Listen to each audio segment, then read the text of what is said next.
to IHA's Connect Fall 2022. My name is Liana Salama with the International Housewares Association, and this session is Growth at the Intersection of Food, Housewares, and Lifestyle Trends.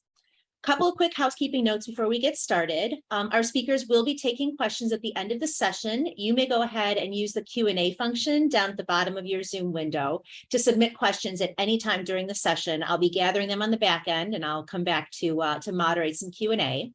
And also, these sessions are being recorded and will be available on IHA's website in the next couple of weeks. So with that, I'm pleased to introduce today's speakers. Leigh Ann Schwarzkopf is the principal of Project Partners Network, and Nicki Gondell is the founding partner of Trend House, Inc. The bios of both Leigh Ann and Nicki are available on the Connect Fall page at housewares.org if you want to learn a little bit more about them. But in the meantime, welcome, Leigh Ann and Nicki. Let's go ahead and get started. Thank you. Great. Thank you, Liana. It's a pleasure to be here. This is one of our favorite topics.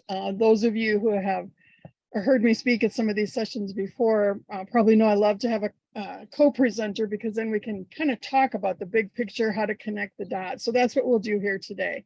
We'll give a little bit of the origin on how this topic came to be. We'll look at some overarching trends. We'll give some examples, case studies, some interesting things to think about. We'll have lots of supporting data. We'll be skimming over the top of some of it. You'll be, invited to take a deeper dive on your own or reach out to us separately. And we'll talk about how flavor and all that intersects. So I had the pleasure of listening to a Gartner presentation a couple of weeks ago, and it was on technology, but I loved the way they talked about all these different influences create a tapestry.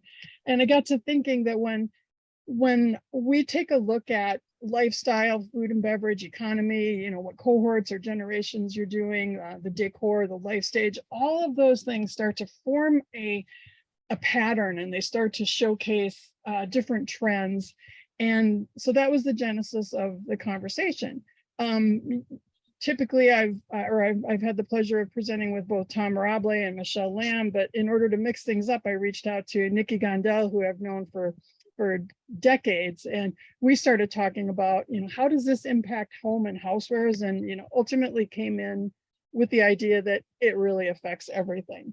So what we'll be doing today is Nicki's going to present the top line trends that she's following, and then we'll give some thought starters and ideas for you to think about and how it all pulls together. So with that, I'm going to turn it over to Nicki. Thanks, Leigh Ann. Hi, everybody. Welcome, and thanks for being here. I am Nicki Gondell. I'm with Trend House. So we are a lifestyle and design trend forecasting agency for those that aren't familiar with us. So we offer our information two different ways. One, published trend forecast, color and trend for fashion, for home, for consumer products. So we have long-term partnerships with 4 truly amazing international publishers: Mood Sign, Italian Lab, Carlin, and Prince and More. And then we have an in-house design studio that does customized trend research. And the third way, which is the way we're going to work today, is semi-customized. So we are going to use Mood Sign Milan's gorgeous Spring 2024 trend framework, and we're going to look at 4 themes, and then we're going to show you how they translate to food and flavors, and then to housewares design direction. Okay, so we're going to look at, so for Spring 2024, we have 4 stories that we're working on: Harmony, Rebirth, Tropical Lush, and Color Me Happy. And for the sake of time, we're going to look at 2 of those stories today in this session: Harmony and Rebirth. So we can start with Harmony. The first thing that I thought would be useful to look at is the why behind the what. So Leigh Ann had mentioned talking about, collecting the dots and connecting the dots. That's exactly what we do. So we pull like data, observation, and trends, and we connect the dots so that we can start to see a clear picture emerging. So we have to start with, why is this a story? Who might be appreciative of it? And why is it happening? I just want to minimize there. Okay. Oh no, go back up, please. Okay, thank you. So we want to start with the consumer rationale behind it. So for harmony, it's for somebody who really wants to create a harmonious life for themselves. So equilibrium and balance, physical, emotional, spiritual balance. It really comes down to good health and peace of mind. Good health and peace of mind. I mean, those two components combine to create a really, like the real benefits of true self-care. So how do we get there? And where's the opportunity for retailers and manufacturers? How can we facilitate it? So the first is this idea of like slowing down. Nope, not yet. Sorry. The first is the idea of slowing down. So it's when we slow down that we can allow like the beauty and the poetry of life to come in. When we're rushing and hurrying and stressing, we shut ourselves out from the present moment. So there's been a reawakening of this idea of opting out of the hustle culture, you know, quiet quitting, which is really just work, and slowing down and just taking it easy a little bit and resting up, getting proper sleep, getting proper rest, breathing deeply. You know, if you're watching this from your home or your office, like, are you holding your breath right now without realizing it? Are your shoulders up high? You know, just, it's so good, you know, just breathing, remembering to breathe, and then eating well. And eating, the connection between what we eat, what we surround ourselves with, and how that contributes to giving us all a calmer, cleaner, healthier life or day or choice. Is really what we're going to focus on here. Okay, now we can go to the next slide. So the next slide is all about the style, the overall decor. So we started with the idea of cottagecore. So cottagecore is more than just a decor theme, you know, a trend. It's really a movement. So it came to us in 2020 at the height of the pandemic when we were craving safety, and it brought to our homes a safe, cozy, familiar, friendly environment where we could feel safe. And it allowed us to facilitate, because we had more time on our hands, because we're indoors more, to be able to learn to do things we never did before, or maybe out of necessity, maybe out of just interest. We couldn't find bread, we made bread, and we found out we liked making bread, and it was calming. And just putting your hands in the dough and like watching it rise, the whole process is so sensorial and so satisfying that we found like an awakened joy in these domestic arts. And that we know from our data and from our research is a continuing theme, that some of the behaviors that we developed during the pandemic are the new normal for us, that we're not eating out as often, that we're cooking at home more. And so you can also draw a dotted line between that cottagecore vibe straight through to this year's, you know, Diane Keaton's Coastal Grandma. But it's really like cottagecore cleaned up. A Nancy Meyer broom just swept it all out.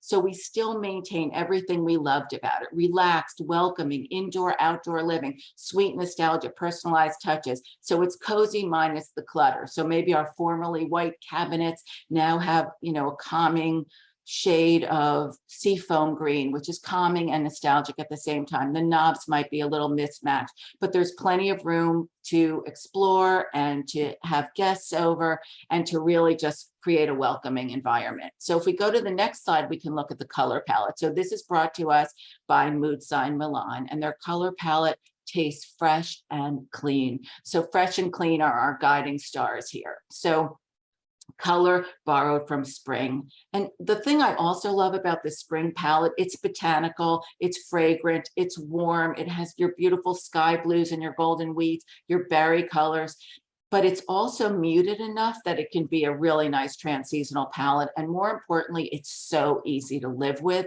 and the colors are so easy. There's enough neutrals in there that you can mix and match. And you can see on the right in the color harmonies, it also gives you an idea for print and pattern direction as well. Okay, we can move on to the next slide. So we're going to talk about the direct application, first to food and flavor, and then to housewares design inspiration. So as we talked about fresh and clean, so this is a major consumer driver, and it presents a lot of opportunities and a lot of challenges. I just recently read a study, I think from Deloitte, that talked about fresh food. 90% of the respondents to their survey said fresh food made them happy. So there's an idea of healthful, nutritious, fresh, clean food, organic, natural, less processed, fewer additives. And that is an aspiration. It brings all kinds of opportunities to the fore. How do we communicate a sense of freshness, of transparency, of clean? And how do we help them, her, get it from the shelf to the home, maintain its freshness, or prepare it so that it stays longer. So we don't want to create food waste, because food waste is a major concern that goes right along with packaging waste, and that is a stressor, and we're trying to avoid stressors. So the idea of helping her access and maintain fresh, clean food is really a major driver. And then health boosting properties. So health has really come to the forefront when we're talking about food. There are so many therapeutic and preventative health boosting properties that are inherent in the foods that we eat. So some consumers are very aware that blueberries, for instance, are antioxidants, and the vitamins that are inherent in kale, for instance. Some aren't. So I've noticed that some supermarket chains like Hannaford's now have labeling systems that help consumers make smarter choices at the shelf to give them the nutritional value of the things that they're buying. And it's a good, better, best. It's actually called Guiding Star labeling system. And you can see it starting to come through in all of the major supermarket chains. So it helps you make a smarter decision, which boosts your health at the shelf. So I can think of like elderberries. Pre-pandemic, who was eating an elderberry? And now we know that it's an immune booster, and you can find it as an additive, as a supplement, in a vitamin form, in an infusion form, in a beverage. So it's in my yogurt. I have an elderberry lemon yogurt for breakfast this morning. So we know that food has tremendous properties. There's millions of households that are currently using food as part, and diet as part of a program to mitigate and manage health issues like heart disease, high blood pressure, diabetes, obesity. All of these things food can help. So food takes on a new importance in our maintaining the equilibrium of our health. So getting to good health and staying at good health. And then right next door, we see zero proof. So no alcohol and low alcohol mocktails are just up, 160% in the last year. So this is a category that is about clarity of mind. It's about being able to stay out longer, so you can hang out with your friends without getting hammered. You can enjoy the present moment. So there's a certain level of mindfulness and being in the present that goes along with a low alcohol beverage. And it also is very reliant on botanicals and herbs. So there's a freshness to it that is just really intriguing. So that is a market to watch. Low alcohol, no alcohol, fresh fruit infusions, herbal infusions, all of that. It's really exciting in the beverage market. And then food and beverages, we talk about fermented. So if we think of the health benefits of food, we think about fermented beverages, kombucha. I just was at a farmer's market over the weekend, and my friend picked up a big jar of pickled cherries, which I thought sounded terrible, but was assured they are delicious. So you have all these wonderful properties of fermented foods and beverages. So for instance, with kombuchas, they can be energizing, they can be calming, they're antibacterial, they're antioxidants, and they help regulate your gut microbiome, which in turn promises systemic good health, skin health, and mood changing. So there's so much that we are just starting to learn about fermented. And I think being able to facilitate that at home and to offer it in convenient ways is really like an emerging trend.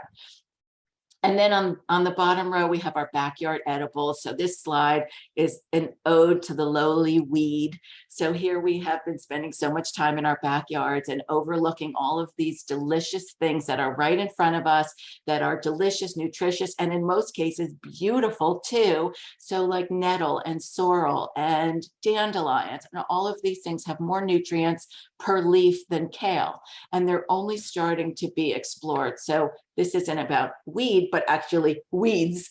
And it's really just it's a nice story to watch, because the lowly weed is really becoming a star in many menus and ingredient rosters. And then just right next to it is a segue to plant forward, to looking at plant-based alternatives and plant forward everything. So not just for talking about equilibrium, for health, for animal rights, for environmental, it's better to switch to plants. So the hospitals in New York right now and the city offer as default vegetarian menus, because meat is so linked to heart disease. So that is a new change that they have put into place. The our little local, it's a small village, East Village restaurant called Dirt Candy, just got its first Michelin star, and it's a vegetarian restaurant. There are other vegetarian restaurants with Michelin stars, but this one is just such a crowning achievement, because it's a woman chef and it's a small shop and it's all vegetables, delicious.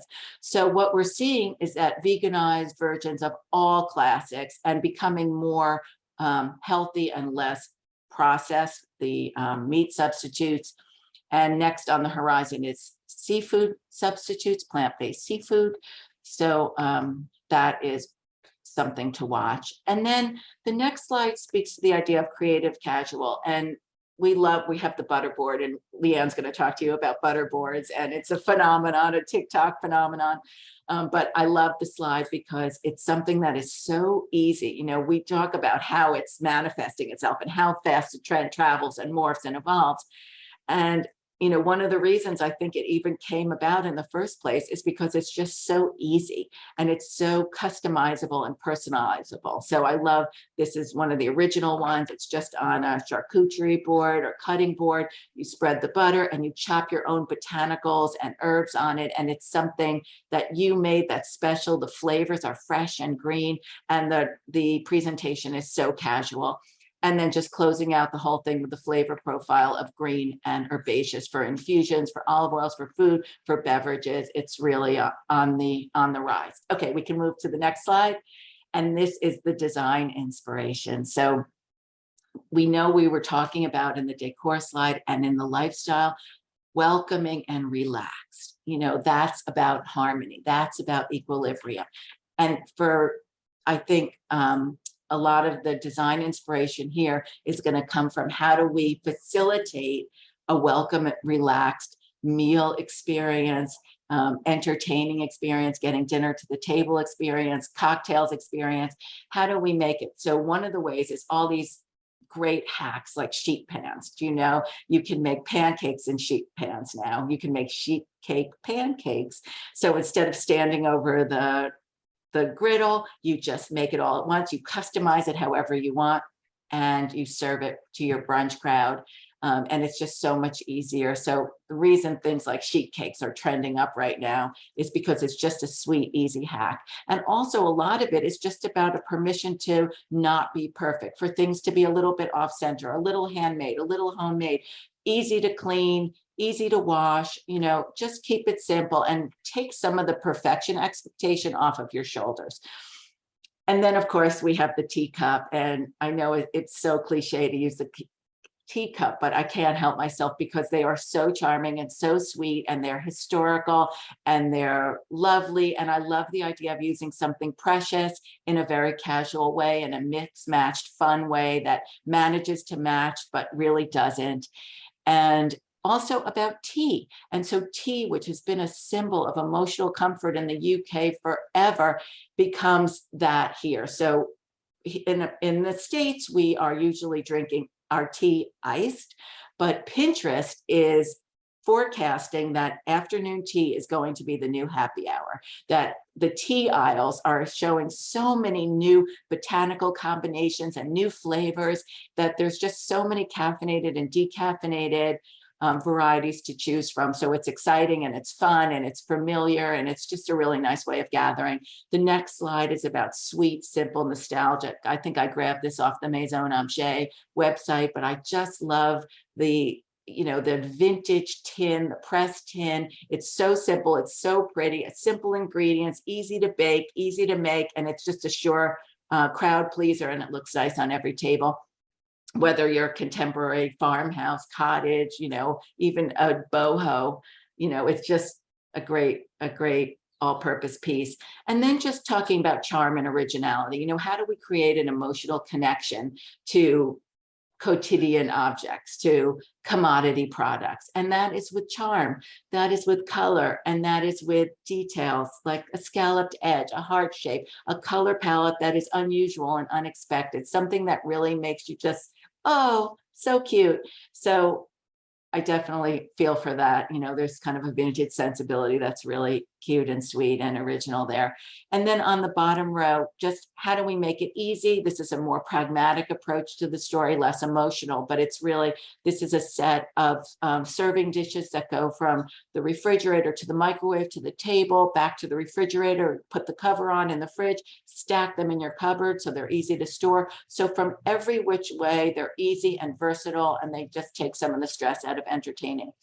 And then talking about indoor outdoor. So we know that that's a continuing theme. We love an idea of al fresco dining. So even if we're not eating outside and we're just opening the windows or imagining that we can create like a picnic environment at home. So these are melamine dishes, which are virtually indestructible, but they've been given a little rustic finish so that they have a sense of vintage heritage pieces. And I love the colored glass. I'm very bullish on colored glass at the moment. And then moving on to personal and emotional, or rather, this could even say loved and mended, because repairing, reusing, repurposing, all of that is a big part of this story. This is actually a saucer that Jane Birkin smuggled out of Maxime's in Paris in 1970. And it broke, but she kept it all these years. And there's an exchange right now between the UK and Singapore design studios, and you can see it also at the V&A Museum in London right now until the end of October, is having a workshop exhibit on repaired items that have been artfully repaired by design studios in their workshops. So this is Juicy, which is a Chinese, old ancient Chinese stapling technique for repairing porcelain. And this design studio in Singapore repaired the saucer so that it's still utile, but it's even been made better by the repair. And then just closing out this whole trend with an idea of conscious and conscientious. One of the things that we're seeing in food is like reducitarians to limit their impact on the environment, and climatarians. So we're seeing climatarians that a lot of fast food chains now and packaged foods are putting their footprint stats on the labeling along with calories. So it's a very interesting thing to watch. So this is about like a conscious consumer who's aware of their impact. So it brings us to reducing waste, reusing, and repurposing. And that wraps up Harmony. And now I'm going to move on to Rebirth. I'm hurrying. I'm going to go a little faster. Forgive me. Okay, the next story, Rebirth. The mindset here is about, it is similar in some ways to Harmony, but it's a radical reconnection with our wide, wild world. So it's really about moving away like from our tech-centered, screen-centered lives and reconnecting with our world. And I was just reading Tracy Anderson, the fitness guru, has a new machine, and her campaign is about, we're in a denaturalized world. It's time to reemerge and rebirth. And so this is like an idea that is just gathering steam. And it's about recognizing our shared origin story, our humanity, our instincts, connecting to our Mother Earth, renewing, relearning, and respecting. And one thing I'm going to say is like the easiest way to envision this is to think about trees. There's a whole forest of trees, all connected, all throughout our world by a network, a complex network of roots that are underneath the soil. And the strong, big mother tree, if she senses another tree is in despair or ailing, will rush nutrients through the root system to that tree. And that is like, when I think about that, that nurturing network that's undergirding everything that we're doing. And then think about the one that's in the Ethernet. Is that our true connection, the internet, or is it really underneath us in the soil? You know, this story is about saying, look down, it's in the soil. Okay, next slide. So the decor, as you can imagine, is this very warm, comforting style, showcasing the beauty of earthy materials. It's tactile, right? It's the anti-screen. It's a very tactile. It's very wide open horizons. It's appreciating natural grains, weaves, raw textures, the natural textures of things. So it's really about artistry and nature. Okay, we can go to the next slide. So the color palette from Mood Sign, as you might imagine, is really soil and root based. For myself, because I am a wizened old forecaster, as Leigh Ann brought to our attention, is every time that there has been really stressful externalities, brown comes back. Why? From a color psychology point of view, it makes us feel grounded and rooted, and we gravitate to it. And earth and brown colors are coming in a really big way right now. So the image here is about roots and the color palette, earthy shades, natural dyes, indigo blues, beetroot reds, varying shades of brown, pear greens, vegetable, earthy, comforting, so comforting, because it really taps into something primal within us. Okay. And then looking at the food and the flavor profiles. So the first thing we talk about is new horizons and new connections. So Leigh Ann is also going to talk to us about third culture cooking and chaos cooking. This is really about like learning about others through cuisine, teaching people through our cuisine, and then merging and learning and sharing. And I think that creates like this idea of this constant quest we have for flavor, for adventure, for newness, for new things and new experiences. And food is the shortcut right to it. So we start at thinking about street food influences and food trucks. And, you know, in this country, it started out where new immigrants would open kiosks and food trucks to bring a taste, or storefronts to bring a taste of home to their community. So those who were homesick could find delicious meals that were reminiscent of the home. And what did that do? It brought everybody, introduced everybody to the flavor culture. So a Mumbai toastie can find its way into anybody's hand as they're strolling along the street. And then it's take to go, it's fast, it's convenient, a little hit of something delicious, flavorful, and new. But right now we're moving into a post-fusion world. So fusion as an idea came into vogue in the 80s and the 90s, and it was mostly these Eurocentric kitchens where classically trained, read French or European trained kitchens, chefs would merge new flavors, particularly Asian flavors, into the cuisine. But right now, everything has changed because we are in a new world, the democratization of kitchens, where it's not just, there aren't just Eurocentric chefs at the helm, and also the democratization and the shifting demographics of our own country, so that we grow up with these different cultures under one roof, and it influences our food. Like I grew up with an Italian Catholic mother and a Romanian Jewish father, and my mother would make these seders with like a pasta course in the middle. And that's just kind of, I mean, she wasn't mixing flavor profiles, but we just grew up merging the cultures at the dinner table. And this is from Smorgasbord, which is a kiosk of food court that you can find in LA and Chicago, New York. And it is pepperoni pizza dumplings. So it's like throwing authenticity to the wind. It doesn't matter. What matters is it's delicious and it is interesting. And then it's about spice sensation. So one of the other things we're tracking is like all these new spices that are coming to the front. You know, one of my favorite places is Pizza Palace in LA. It's a sports bar, but they update all these American classics with masala and coriander, and they are so delicious and so unexpected. You know, we're tracking spicy bakes right now. Your average little chocolate cupcake comes to life with just a pinch of cayenne. Age on the bottom row, we look at ancient cultures, ancient food prep, ancient ingredients, ancient tools, all of that. What did they know? You know, let's throw aside the myth of progress and really look to what we knew, you know, what our ancestors knew. 5-Star Wild. This is Chef versus Wild, a new Hulu show, which is fantastic. It's all about foraging.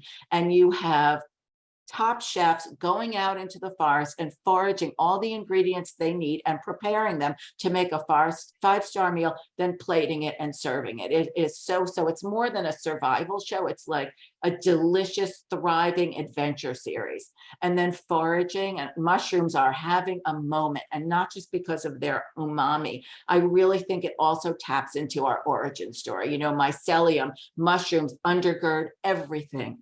And that their mystery, their beauty, their magic, their, you know, possible poison, possible nutrition, possible hallucinogenic, who knows? So, well, some people know, thank God. So, you know, the mushroom is having a moment, and we are celebrating mushrooms and foraging, and then just closing out with open fire, roasting, you know, new architectural builds are coming with Argentinian style grills. And then next slide and final slide, and then I'll turn it over to you. Earthy, organic, tactile. That is the design North Star that we're thinking of. So seeing the grains, feeling the natural materials, it's a sensorial awakening. And that is what we're really after here in the story, you know, the sensorial awakening, the really connecting to something like tribal and deeper. So the cultural exchange, the next slide, comes from Pottery Barn, and it is, you know, just celebrating the textile arts, mixing and matching in a way that tells a story. It's about travel, it's about open-mindedness, it's about new horizons, it's about natural grains and ancient weaves all coming together. The next slide, of course, speaking to vegetable dyes and pigments, getting that sense, if you think about our color palette, trying to aim for something that's rich and comforting. Artistry, clay of the earth. You know, when you, I'm bullish on soil, you know, but like the farm effect also, when you put your hands in dirt, not only are you not holding your phone, so you're already benefiting your health, but you pick up calming, antidepressant, antibacterial microbes. And so everything to do with the soil and the earth, really, what properties can we harness and pass on? The artistry, the clay, the soul, bringing soulfulness. And then in the bottom left, this is from Blank Creatives. They make hand-forged skillets, pots, roasters. I just was at a Field and Supply craft show in Kingston over the weekend, and I met the owner of this company, and I bought one of his roasters, and they are so beautiful, carbon steel, all handmade. And then I asked him to sign his card, and he just thought I was crazy, but it's such artistry.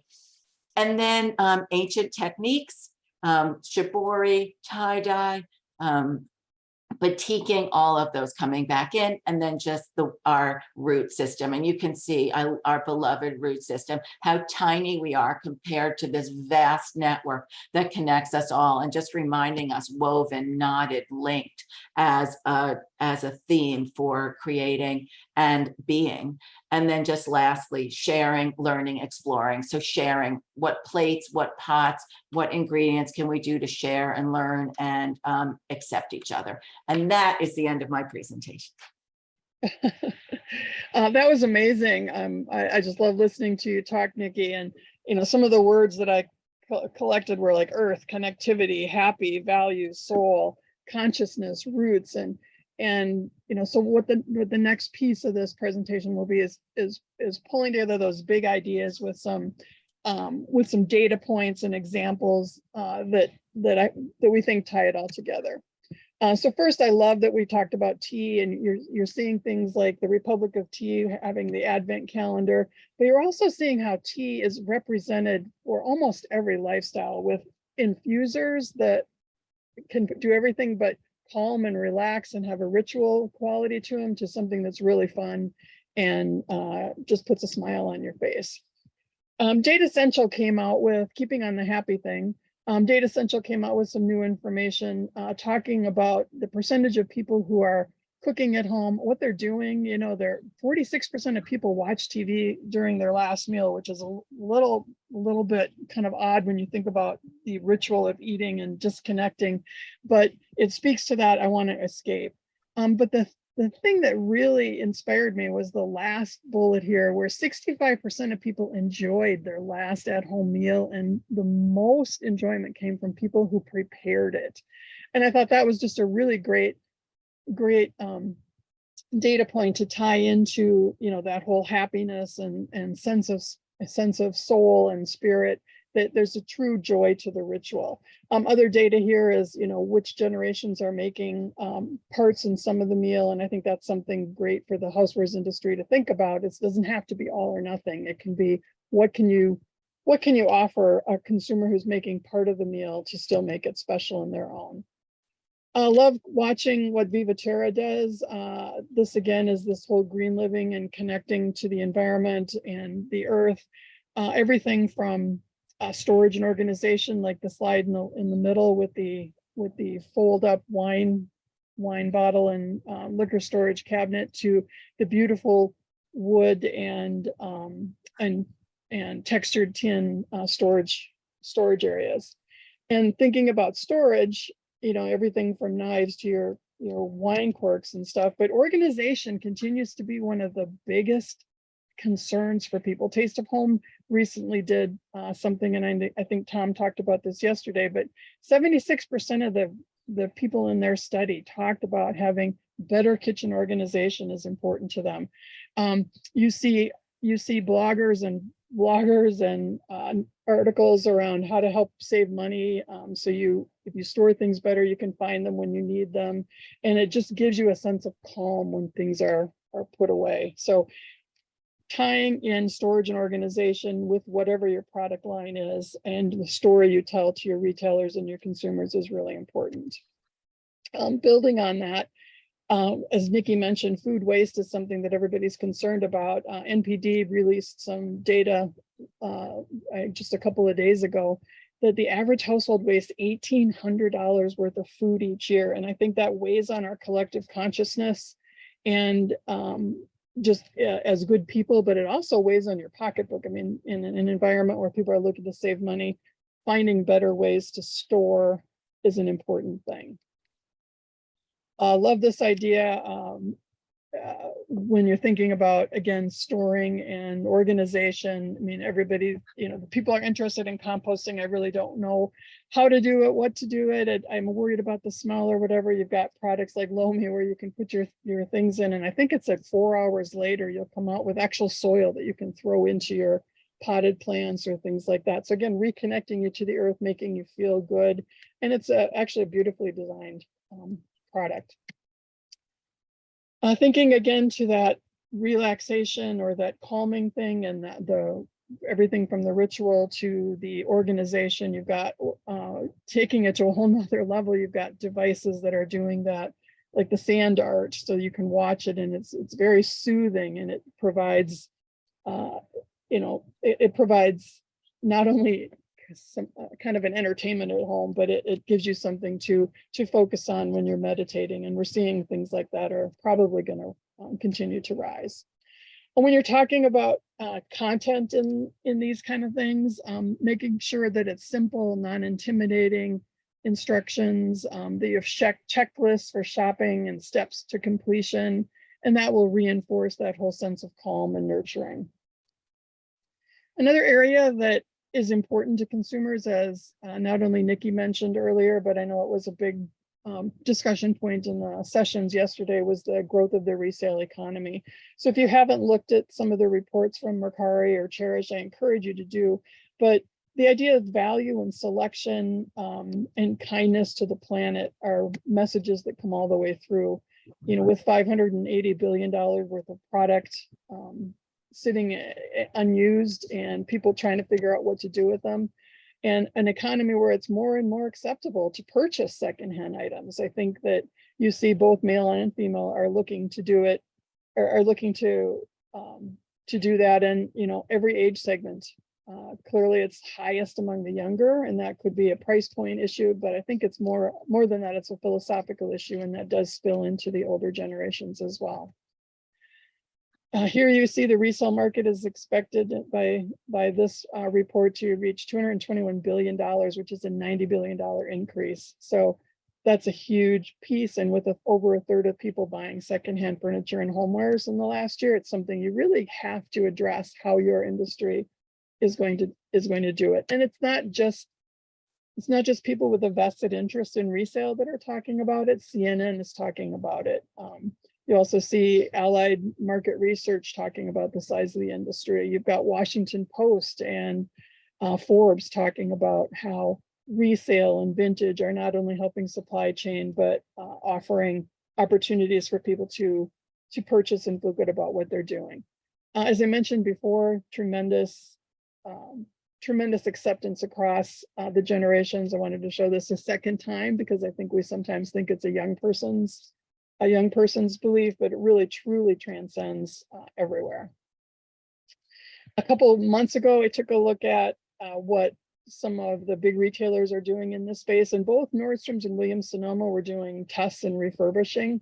Nordstrom's finished their test. They've moved into more of a sustainability message where they're talking about what their commitments to sustainable sourcing, but they are also talking about donations, and you can do it in two ways. You can bring product to some of their test stores where they will then consolidate it and bring it to various drop-off locations. Or if you order something online, you can save your box and print out a prepaid shipping label to do it. So they're looking at additional ways to build the circular economy. And I love that they even call it the give back box because you're doing something very interesting. I do want to mention that, Williams-Sonoma seems to have dropped on their website this program.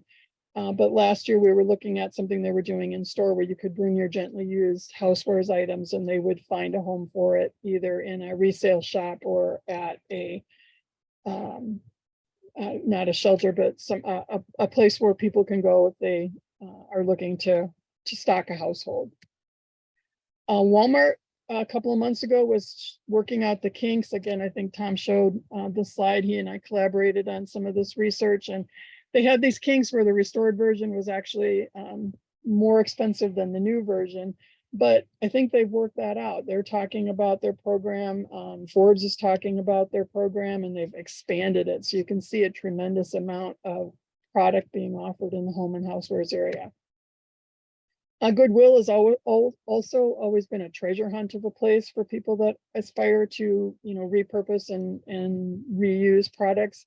They have recently, I think this was last week, I got this notice expanding into a mail order or into an online store where you can, these are actually from the store 2 days ago, where you can find home and housewares that are gently used. And, it says untested here. So there's a little bit of a buyer beware kind of issue going on here. But if you can find a next generation, toaster for $150 versus $300, it's something, people are considering. Same thing with pots and pans. Here we did a comparison. Of course, this pan is missing the lid, but if all you need it might be an alternative. So again, the message is not to run scared of these resale things, but figure out how you fit into that environment and what you can do to reinforce it and speak to that consumer that's interested. Another thing that we're seeing is very important is the whole idea of fair trade and treating not only your customers well, but treating your suppliers well. And that speaks to that, whole idea of values and souls and conscious consumption that Nicki mentioned. And here Pottery Barn is talking about Fair Trade Month. And then again, Tom and I did this research and he mentioned it yesterday, but consumers are not just looking at what countries you get their things from. They're looking for even domestic companies and specific named companies, like what are they doing? How are they treating their employees? So there's a real kind of visceral need and desire to make sure that that those dots are being connected and people are being cared for. Nicki talked a lot about, gardening and being of the earth. We of course saw a big uptick in gardening and people participating in more, with 4 in 10 saying almost 38% saying they participated much more in lawn and gardening activities. It's something that thinking through how do you bring those the vegetables, the fruits, the botanicals to life in your product is something that I think is really important. And then you can see that that people, of course, who were the biggest enthusiasts had the most increase, but you also saw an increases in other areas. These stats you can dig into later, but you're seeing the biggest section is the 50 to 64. But I was really inspired by 23% of those millennials and 14% of the younger people looking at gardening. And of course millennials are looking to grow their own cannabis, which I thought was interesting. And people are looking at what's local, what's native plants, what are things that they can what are things that they can grow in their market that then they can, it's that farm to table thing. And I also loved the fact that they were talking about that they're choosing to purchase mostly organic products or the wildlife and native landscape flowers and crops, which again speaks to what Nicki was saying with the foraging and building on that farm to table. The Forager's Chef is that cookbook was released a couple of years ago, but just this last year, Field, Forest, and Feast, which is a television show, won the James Beard Award, and that's all about going in, as Nicki described in the other example, going out foraging, finding things that you can make from your garden, finding things you can make in the world around you, and bring them back. And building on that, another James Beard Award winner was a restaurant here in the Twin Cities called Awamni, and it's a Dakota. It's called the Sioux Chef, spelled S-I-O-U-X, which is obviously a fun play on words, but I think it really speaks to the desire by the foodie community to celebrate the heritage. As the owners here said, that this is more like a community spirit than anything else. They're looking to have Indigenous restaurants become more popular around the world. And I thought the fact that over 75% of their staff are Indigenous and the food is all made with non-Eurocentric ingredients was also critical. To this presentation, it speaks to the fact that people are looking for different things. If you look at the menu, and again, you can study it at your leisure, there's things like corn tacos and sandwiches, but you also have bison, and you have different plant-based things, like wild rice and different salads. But keep an eye on this foraging and back to Indigenous cultures trend. And then when you think about foraging, you're seeing things that will take, not only are people infusing and doing their own botanicals, like we saw. I can't remember who the manufacturer was. I believe it was Le Creuset. Forgive me if I'm wrong, but they had a beautiful Instagram feature where they had this pot with simmering water, and there's lemons and rosemary and lavender and all this. And I'm thinking, what are they making? They're making soup, but no, they're making these infusions that are gonna smell the house up in a fantastic way and provide this very calming thing. But you're also seeing appliances and small electrics that are doing that, where you can make your infused oils with your botanicals, and there's some tongue-in-cheek stuff if you want to make some kind of butter that has some kind of weed, quote unquote, in it, and use that to make your brownies. You can do that too. I mean, those things are becoming more and more accepted, and I think you're finding that having it available in a bunch of different ways is important. And then those infusions are carrying over not into the oils and the things that we bake and cook with, but also in the things that we drink. You're seeing the infusions in all kinds of whiskey alternatives and in the alcoholic and the non-alcoholic executions. And then that speaks to another point that Nicki was describing on the whole idea of clear-headed. We're all used to having that dry January, but I think you're seeing that there is a lot more of that going on year round, and it's becoming a lot more socially acceptable. So here's some sources from the Washington Post, the Chicago Tribune, et cetera, that talk about the importance of that. Forbes, Insider. And the thing to remember from here is if your product category is barware or entertaining, whether you're drinking or not, you still want that sense of community. You still want those lovely products to showcase what you're doing. So I think just having that slight little shift in mindset that it can be both alcohol and non-alcohol is important. Moving on to spices and flavor, one of our most exciting topics here. I just love the idea of chaos cooking. You know, how is everything being pulled together, and third culture cooking. And people sometimes struggle with what third culture means, but if you imagine you're of Asian descent, you live in Texas, and you have a fondness for Scandinavian food, all of those are authentic cuisines brought together in new and different ways. So it's not the fusion, as Nicki mentioned, that we're used to, but it's bringing authentic elements and celebrating how they all fit together. So one of the things we did for this section is think through what are the flavor houses predicting. And I'm going to pause here for just a second. That the flavor houses are talking about flavor profiles, of course, but the relevance for the home and housewares industry is, if you think about those flavors, you think about those lifestyles, you think about all these trends, what products are needed to execute on them flawlessly, and what content can you provide so that your customers and your consumers have great experiences and a reason to buy. So heritage cuisine, you're looking at things like buckwheat honey and spice bush and sumac and different things that are heritage recipes. You're also looking at, the berries and the functional benefit foods. And here you see, Tillamook has put that into ice cream. So there's some really fun things going on there. Looking at what Carrie's talking about, up and coming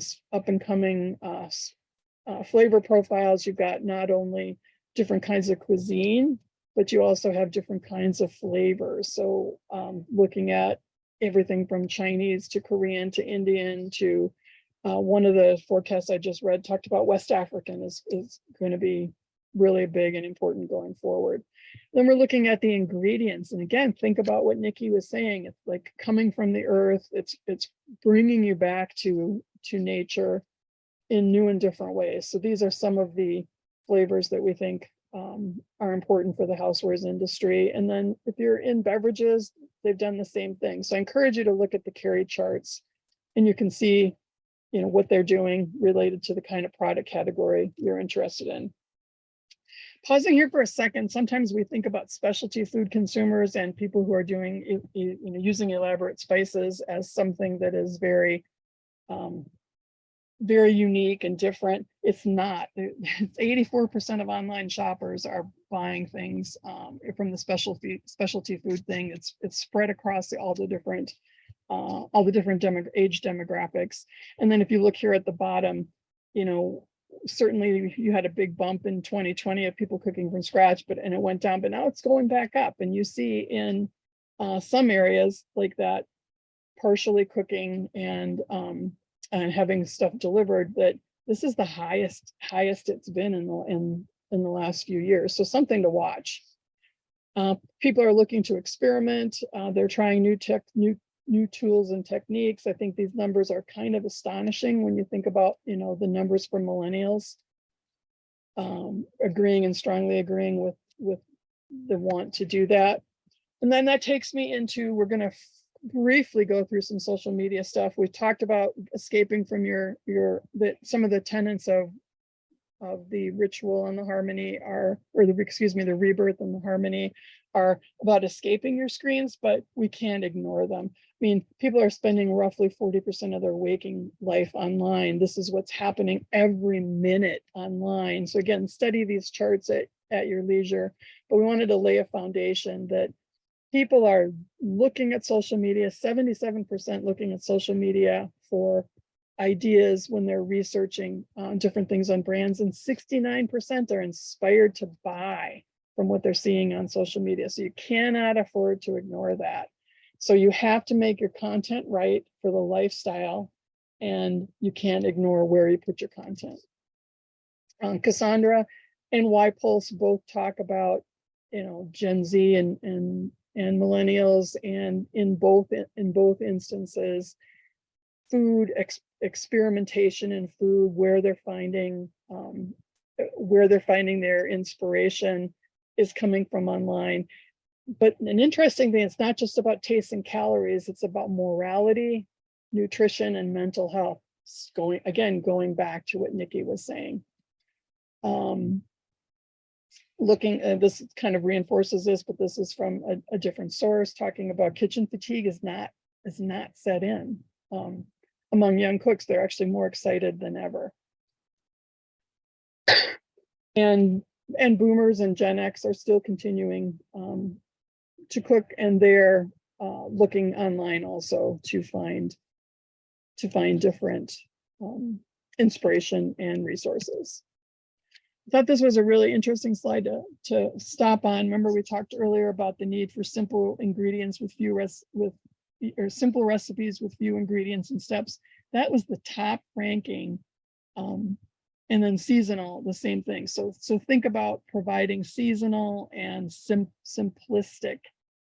It doesn't have to be uninspired or uninteresting. It just has to be simple steps and great ways to produce it. The other thing I wanted to call out here is, if you look at younger audiences, you've got the younger audiences are the most interested. We've got point counterpoint going with I got to be exciting to I got to just do it well. And then butter boards, we've seen that uptick. I was doubting the numbers, but 315 million searches on butter boards. You see it trending on everything, and the evolution goes everywhere from cream cheese and peanut butter, ricotta, all different kinds of things. And of course, there's always the point counterpoint.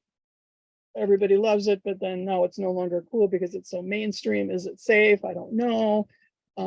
Is it too expensive? Are there other ways to incorporate it? So just because it's trending doesn't mean it's perfect. So make sure you have a sense of that. Our very last couple of slides here. I love the way Great Jones talks about making your kitchen your happy space, bringing the pleasure of cooking home, bringing in the whole grain family. They've also brought in ingredients, made it easy for you to do great recipes, taking a look at world flavors and world cuisines. So what we've done here, and I know we only have a couple minutes left, but we tried to connect all these different things, showing how that the world is interconnected and influenced. And then Nicki, want to give a minute and a half summary? Yes, and I'm sorry if we didn't get to the Q&A. I mean, I'll just quickly address these questions in a sentence, but the trends that we're talking about are the seeds now, and then what we tried to look at is the roots that are carry us through 2024. And then I think Leigh Ann just talked a little bit about the millennials too. A lot of the trends are, we try to look at the roots behind it. So both of those themes talk about connection to the natural world, connection to our shared origins, like getting outside of ourselves, like the countering the toxic effects of too much screen time.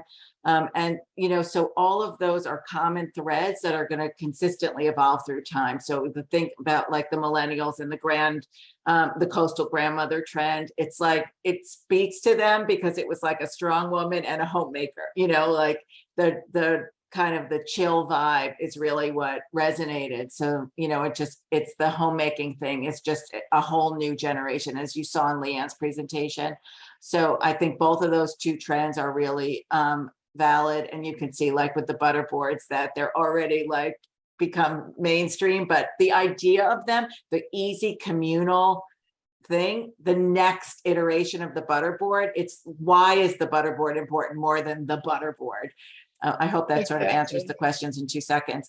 And then just the summary is right up here on the screen, that harmony is about true self-care, healthy body, peace of mind, and rebirth is about real connection and appreciation for our wide, wild world.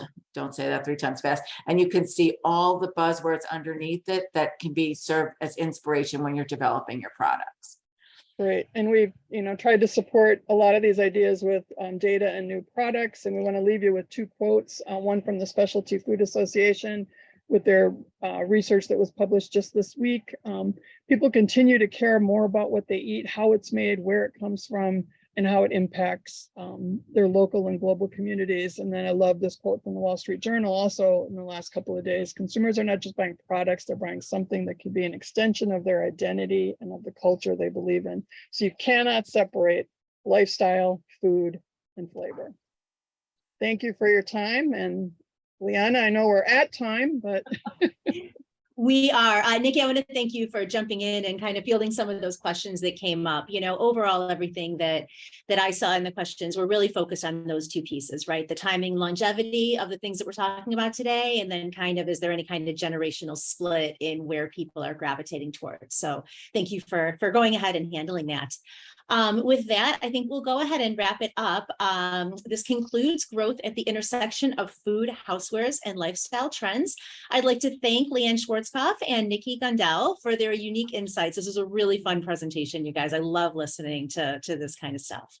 As I mentioned earlier to everyone still on the session here, these sessions have been recorded. They will be posted on IHA's website in the next couple of weeks. Thanks so much, everyone, for your participation. We hope to see you all actually tomorrow for day 3 of Connect Fall. Take care, everyone. Have a great day. Thank you.